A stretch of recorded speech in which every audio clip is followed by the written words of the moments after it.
Rasul sallallahu alayhi wasallam tells us, on the day of accountability, the sun will come closer to the earth. How will it come closer? Only Allah knows. Is it the same sun as today? Most likely not. In fact, the Quran says the heavens will change and the earth will change from what you see now. Therefore, the physics we know today, the celestial bodies and the way the sun is, the way the moon is, will not be the same after the world ends and the day of accountability comes. It says the sun will be so close to the earth, and people everywhere who were standing there shall sweat. The sweat is not normal. It's not like the sweat here on a hot day, 40, 45 or 50 degrees. People will sweat. And then he described it as follows. Some sweat will reach their ankles. Others will sweat until it reaches their knees. Others will sweat until it reaches their hips. Others will sweat until the sweat reaches their shoulders. Others will sweat until their sweat reaches their mouth. Others will sweat until the sweat covers them all together from their sweat. Everyone depending on the amount of sins that they have accumulated in this life. Then he said, sallallahu alayhi wasallam, giving us hope. He said, and there will be on that day 7 types of characters, 7 types of people. And then he describes their qualities. 7 who will be shaded and protected by Allah subhanahu wa ta'ala from the hardships of that day. How will he protect them? Either by the shade of his throne, or by his own protection in different ways, or whether the angels will come and surround that person and protect him and give him or her the feeling of safety and security. There are many different ways that Allah gives protection. So the word shade in Arabic is a metaphor for protection, support, and looking after you and sheltering you from all of the harm on that day, including the sun. And he enumerated, the hadith is in Bukhari and Muslim. Number 1, Imamun Adil, a just ruler, a just leader. The scholars describe this person in 2. The first one, and the ultimate one, is a ruler of the Muslim land. And everyone under that ruler who is given authority and leadership to govern or to look after the affairs of people. He or she is fair and just, and of course there are categories. There are some where women are not allowed to be according to Islam, and some where women can be.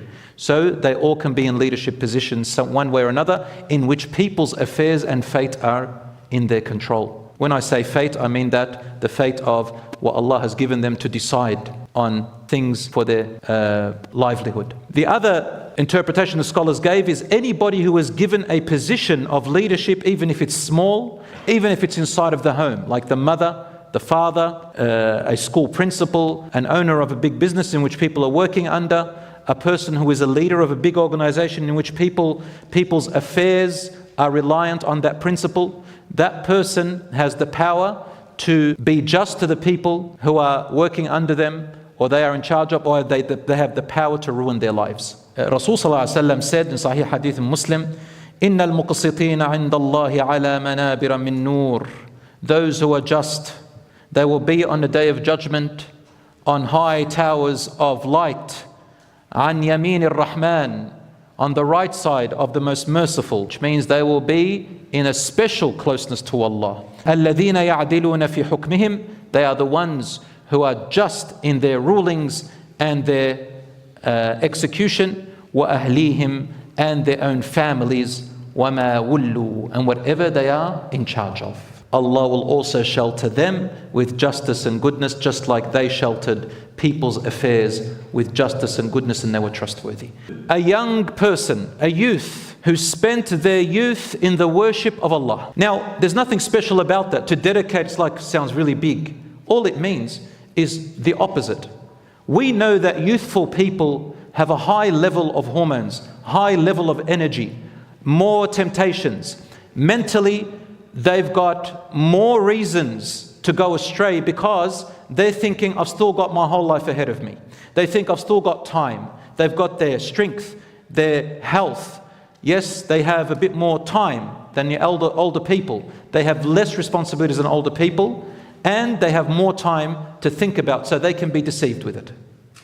So Rasul sallallahu alaihi wasallam focused on them and said, the youth who spend their time not following their temptations, and they're disciplined in the worship of Allah subhanahu wa ta'ala as much as they can, they deserve the shelter of Allah subhanahu wa ta'ala, because they sheltered themselves from very difficult temptations.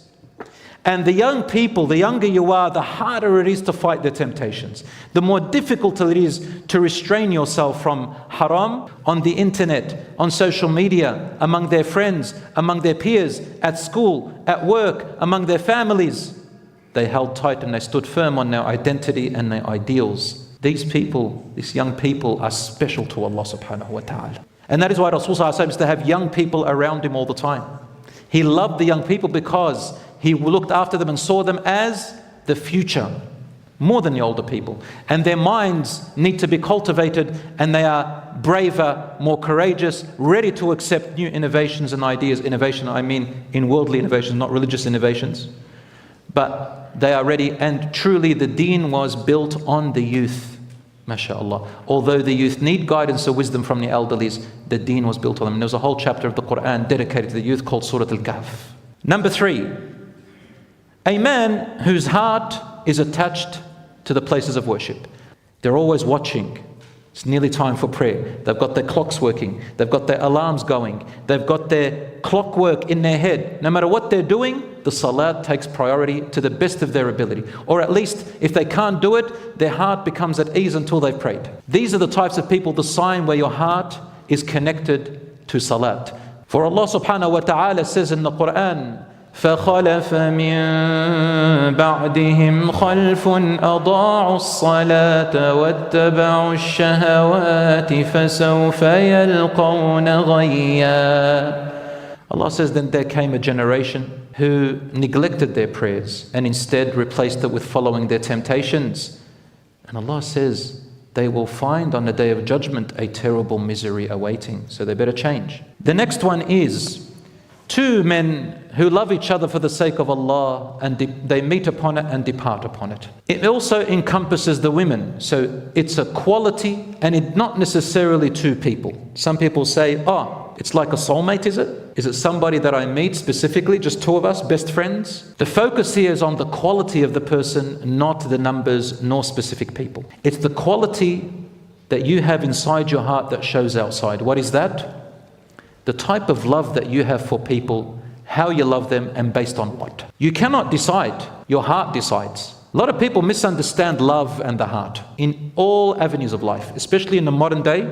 There are those who love other people personally because of what they've done for them, or natural love unconditionally, such as children, parents, like that. That's a personal love that is not shared by any criteria except you, because you're related to them. This is the same love of Rasul sallallahu alaihi wasallam, the Prophet peace be upon him, had for his uncle Abu Talib, who was a disbeliever. He loved him because his uncle supported him and protected him and looked after him and sacrificed for him and upheld the religion of Islam and what the Prophet ﷺ stood for, and he believed him and he said he is truthful and I will protect him till my death. Rasul ﷺ grew so much love for him. But the Prophet ﷺ wanted the higher love. He wanted the personal love and the religious spiritual love. The love that will not only make him together here in this life, but the one that after their death, they will be together in paradise as well. Unfortunately, Rasulullah could not get the second love. That Abu Talib did not convert to Islam. And that on his deathbed, Rasulullah from his intense personal love for him, he came up to him and whispered, "My uncle," because the leaders of Quraysh were there, and his uncle was too entrenched with and too obsessed with his lineage and his culture and his tribalism, and didn't want to look in front of the leaders that he died on another belief and that he was more loyal to his tribe. So Rasulullah came close and whispered, says, "Uncle, just say it just move your lips and I will bear witness for you on the day of judgment that you said it, my uncle." But he said, "No, on the religion of my lineage and forefathers." And he died upon that a disbeliever. Rasul ﷺ at that point said, because of his personal love for him, he said, لَأَسْتَغْفِرَنَّ لَكَ, I will continue to ask Allah to forgive you after his death, إِلَّا أَنْ أُنْهَ عَنْهُ, unless Allah forbids me from doing it, I will continue. Then Allah forbid him. And the verses came down and gave us the example of Prophet Ibrahim a.s., who also felt love for his father, even though his father abused him. He wanted the best for his father, but Allah subhanahu wa ta'ala said no. You have no say in the matters that concern them and Allah. You have a say in what's between you two, but not between them and Allah. For Allah created them, and Allah has His own wisdom, and He knows who deserves forgiveness and who doesn't. And Allah subhanahu wa ta'ala said, the disbeliever who has made that choice, Allah knows. That you love someone for the sake of Allah. Now who has that? The only people who can do that are the people who already have established the love of Allah already. They already have a love between them and God, and Allah loves them. You will find them automatically drawn towards the people Allah loves. Who are they? The moment you see a characteristic in a person that you know is loved by Allah, you find your heart drawn to them. I've seen a lot of these people. As soon as they see them, they don't know them, and then they find there are signs of religious actions in them. There's genuine religion in them. They've asked about them. People have spoken about them. They have gone on travel with them, for example. The moment they see characteristics of the things which please Allah, their hearts are drawn to them. Now remember, there is a difference between your heart being drawn to them and between trusting them in everything. It doesn't mean that you have to trust them in everything. That comes in time.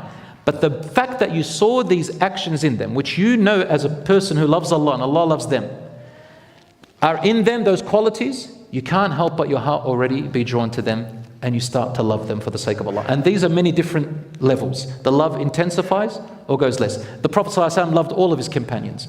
Every time he saw goodness in someone which Allah loves, he would love them more. And that's why he loved Abu Bakr radiallahu anhu the most out of all the men. And Rasul ﷺ used to love different ones in different categories. And he used to say to Abu Dharr, Wallahi I love you. And to Mu'adh, Wallahi I love you. And so I love you, if only you would do this. So loving for the sake of Allah means you love the person for the qualities which Allah loves in them. That's a special type of love. And this, my brothers and sisters, is restricted, as I said, as the Prophet ﷺ loved his uncle. Now, some people, they do harm to themselves with love. When you love someone for the sake of Allah, it's selfless. I come and meet you, I love you for the sake of Allah because I love that you love to pray, you love to be honest, you love to give charity, you love Allah subhanahu wa ta'ala, you love to recite the Quran, you love to worship Allah. I love you for that. I don't want anything from you. I don't care about your color, I don't care about your race, I don't care about your gender. Brothers and sisters, I don't care about how much money you have or don't have, fame or not, ugly or beautiful, I don't care. That doesn't even cross my mind. The fact that I see you, a person who loves Allah and worships Allah, I know that Allah will most likely love you, so I'm going to love you. Based on that, and that's it. And I can love a brother for the sake of Allah, and I can love a sister for the sake of Allah with no personal attachment. And this is how we should all love each other. And one of the signs of it is when you hear about your brother or sister in pain, you're also in pain. You see someone being misguided, you really want them to be guided, and you try your best to be around for them. It's love for the sake of Allah subhanahu wa ta'ala. My dear brothers and sisters, and I want to say one more thing. In marriage, since we're talking about that, you know, in the Quran, Allah subhanahu wa ta'ala does not mention love when it comes to husband and wife. It doesn't say love. It doesn't say hub. There's an ayah in the Quran that says, وَجَعَلَ بَيْنَكُمْ مَوَدَّةً وَرَحْمَةً. He made between you mawadda and mercy. Mawadda is from where love comes from. Mawadda is a treatment of love, but not necessarily in here. So a husband could love his wife, but not full-heartedly. A wife could love her husband, not full-heartedly. And when you get married, that love can be high and it can go lost. Sometimes a person doesn't love and then their love increases, depending on how you treat each other and sacrifice and spend your life. But there is something called mawadda. It is when you love to see your spouse happy and closer by your actions that you do, and you be selfless and try to grow together. But it has to be mutual. So Allah says mawadda and rahmah. Rahmah means mercy. And from there comes love. And I wanted to emphasize that because some people, I think too much Hollywood, too much Netflix, too many romantic movies, too many books, too many social media where they talk about love, and really honestly a lot of them don't know what it is. So they say, I don't love you anymore. Bang. 6 weeks later they're divorced. Why? I just don't feel it. Subhanallah. Marriage is not just based on that, because love rises and falls. And I know that they've put it into our brain, love, love, love. Yeah, but the ultimate love is only for Allah. Nobody can love someone with all their heart. Nobody even loves themselves with all their heart. Do you divorce yourself from yourself? No. You try to nurture it, inshallah. Especially if you have children. Nurture it. Grow it together. You will never love everybody with all your heart. Number 5. A man whom a woman of beauty and status called him to inappropriate. And then he remembers Allah and says, I fear Allah. Number 6, a man who donates so secretly that nobody else knows. Another hadith says his left does not know what his right did. And a person who remembered Allah in seclusion until his eyes wept. Allah says, من خشي الرحمن بالغيب وجاء بقلب منيب ادخلوها بسلام ذلك يوم الخلود. Allah says in Surah Qaf, verse 33, to everyone who feared the Merciful One, though He is beyond the reach of perception, to everyone who has come with a heart ever want to turn to Him, it will be said to them, enter paradise with peace and tranquility. That is the true and ultimate end. He fears Allah in spite of knowing His mercy, even though he has not seen or perceived Allah. In spite of knowing He is merciful and forgiving, he feared disobeying Allah nevertheless and refuses to disobey Him in spite of knowing He is forgiving and merciful. That is what it means to fear Allah and to remember Allah. Allah says, أولئك الذين أنعم الله عليهم من النبيين من ذرية آدم وممن حملنا مع نوح ومن ذرية إبراهيم وإسرائيل وممن هدينا واجتبينا إذا تتلى عليهم آيات الرحمن خروا سجدا وبكيا. Allah says in Surah Maryam, verse 58, these are the prophets upon whom Allah bestowed His favor from the seed of Adam and from the seed of those whom we carried in the ark with Noah and from the seed of Abraham and Israel. They were those who we guided and chose for an exalted position. They were such that when the words of the most compassionate Lord were recited to them, they fell down in prostration, weeping and crying. How will these people not be sheltered in the shade of Allah subhanahu wa ta'ala? May Allah subhanahu wa ta'ala make us among those who are shaded on the day when there is no other shade but the shade of Allah subhanahu wa ta'ala. May Allah subhanahu wa ta'ala help us and guide us to a heart that is remembering of Allah. May Allah subhanahu wa ta'ala connect our hearts and unite our cause in that which pleases Him subhanahu. May Allah subhanahu wa ta'ala let us see the right as right and let us see the wrong as wrong. And may Allah subhanahu wa ta'ala guide us to that which is right and grant us the path to it. And may Allah subhanahu wa ta'ala show us what is wrong and grant us the ability to stay away from it. May Allah subhanahu wa ta'ala guide us to all the actions that lead us to Jannah and whatever brings us close to Allah. And may Allah subhanahu wa ta'ala save us from all the actions that take us closer to hellfire and away from Allah. And may Allah subhanahu wa ta'ala save and protect and forgive and have mercy upon our brothers and sisters in Gaza, in Palestine, in Rafah. May Allah subhanahu wa ta'ala protect them and shower them with His shelter and protection. Ameen ya Rabbal Alameen.